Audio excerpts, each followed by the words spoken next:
Eh bien, changement de camp, nous ne sommes plus à Sakeo, mais dans un camp beaucoup plus grand, toujours en territoire thaïlandais, Khao Dang. Environ 130 000 réfugiés se trouvent dans ce camp. Et tout ce panneau de photos que vous voyez sert à retrouver les enfants perdus. Monsieur, vous êtes responsable de ce centre de recherche. Est-ce qu'il y a beaucoup de gens qui peuvent retrouver leurs enfants grâce au panneau? Oui, bien sûr, monsieur. Il y a beaucoup de personnes qui peuvent trouver son enfant qui était perdu depuis longtemps. Combien de personnes par jour trouvent leurs enfants? Nous avons peut-être 3 ou 4 personnes par jour. 3 ou 4 personnes. Et des enfants qui sont parfois perdus depuis très longtemps? Oui, oui. Il y en a beaucoup, des gens qui ont perdu depuis 1979. Depuis un an ou deux, c'est ça. Un an ou 2 ans. Et alors, ces enfants se trouvent forcément dans ce camp, pas obligatoirement? Ils sont dans d'autres camps, je vois des noms. Et ça, ce sont des enfants qui sont venus de toutes les camps en Thaïlande. C'est ça. Kowloon, Mai Rut, Khao Dang, les 3 camps principaux. Eh bien, je vous propose précisément de voir comment l'on vit à l'intérieur de ce camp de Khao Dang. Vivre à Khao Dang, c'est être condamné comme cette jeune porteuse d'eau à croupir dans une cahute rendue insalubre par les tornades de la mousson. Khao Dang, sans doute le plus vaste camp de réfugiés dans le monde. Il avait été créé en novembre 1979 sous la poussée des vagues de Cambodgiens fuyant la famine et la guerre dans leur pays.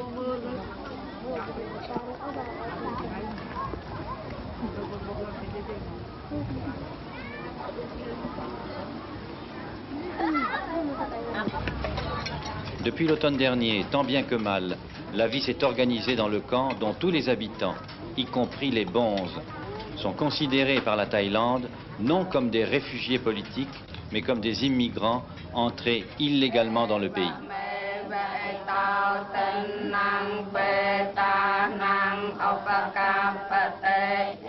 Ainsi, derrière une sérénité de façade, vit-on à Khao Dang dans la hantise de l'expulsion, du refoulement brutal, à défaut de trouver un de ces pays d'accueil qui ressemble à la terre promise, mais reste inaccessible à l'immense majorité des réfugiés.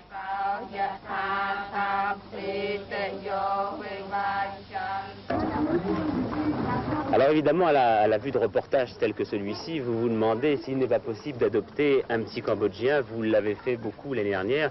Il faut dire, Janine Harari, que c'est très difficile. C'est excessivement difficile d'adopter à l'heure actuelle les petits Cambodgiens.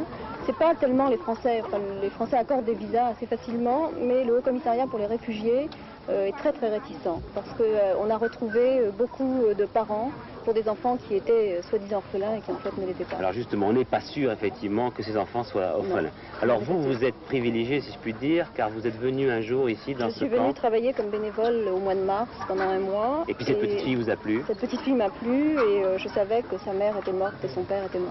Donc vous cherchez à l'adopter. Ce n'est pas fait encore pour l'instant? Ce n'est pas encore fait, non. Voilà, je vous souhaite bonne chance, mais je crois qu'il faut bien répéter aux téléspectateurs que c'est très difficile d'adopter des petits Cambodgiens. Et puis il y a des problèmes évidemment d'enracinement en France. Je propose maintenant de voir un autre aspect de ce camp ici dans lequel nous sommes, un aspect disons peut-être moins important mais qui existe car c'est cette tentative permanente de récupération de toutes les sortes d'églises, de sectes, d'organisations humanitaires, de récupération de ces quelques 130 000 personnes qui nous entourent. Vous allez voir l'exemple qui n'est peut-être pas le bon à suivre, de l'église du 7e jour, l'église adventiste. Jésus est omniprésent à l'hôpital adventiste de Khao Dang, comme si les médecins, doutant de leur art, sollicitaient quelque intervention miraculeuse. À l'heure de la consultation, dans une salle bondée de malades dont l'état requiert pour la plupart calme et repos, une animatrice se livre à de bruyantes activités de patronage. Bien. If you're happy and you know it, stomp your feet. If you're happy and you know it, stomp your feet. If you're happy and you know it, then your life will surely show it. If you're happy. Les adventistes font partie de ces nombreuses organisations religieuses présentes à Khao Dang. Certaines y déploient un zèle missionnaire très remarqué auprès des réfugiés.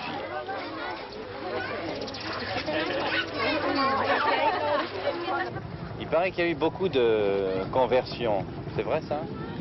De gens qui sont devenus adventistes. Oui, je crois. Il y en a beaucoup ici. À Khao Dang, il y en a beaucoup. Beaucoup de Cambodgiens. Oui, beaucoup de Cambodgiens. Comment vous expliquez ça? Pardon?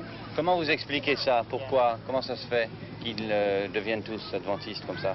À cause de la, n'est-ce pas, de la propagande. De la propagande. Elle est forte, la propagande? Oui, je crois qu'elle est forte. Une propagande qui se déploie auprès des plus jeunes sans épargner les adultes.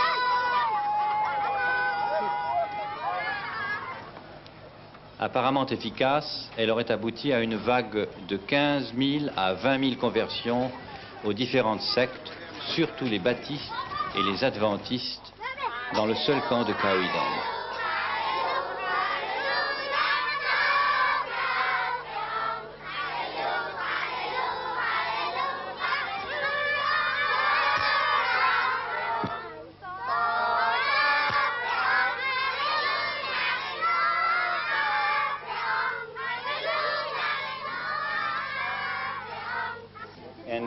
Est-il plus facile pour les réfugiés d'émigrer aux États-Unis quand ils deviennent adventistes?